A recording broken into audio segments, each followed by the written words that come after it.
কিন্তু রব্বে কারীম আমাদের তো মালিক আর কেউ নাই, আমাদের মালিক তো আপনি একজন, আপনি ছাড়া আমাদের কোনো জায়গা নাই, আপনি ছাড়া আমাদের কোনো উপায় নাই। রব্বে কারীম আমরা সারা পৃথিবীর মানুষ যদি না পড়ি না জানি না মানি আপনাকে, আপনার তাদের কিচ্ছু যায় আসে না। কিন্তু রব্বে কারীম আপনি যদি একবার আমাদের থেকে মুখ উঠায় নেন, আমাদের তো আর কোনো গতি নাই, যাওয়ার কোনো পথ নাই, ঠিক কিনা?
খুশি করা?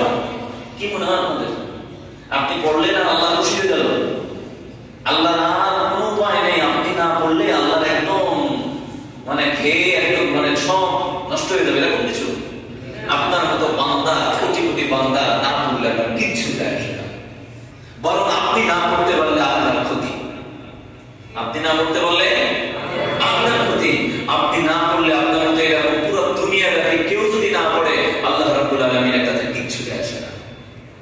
ঠিক কিনা?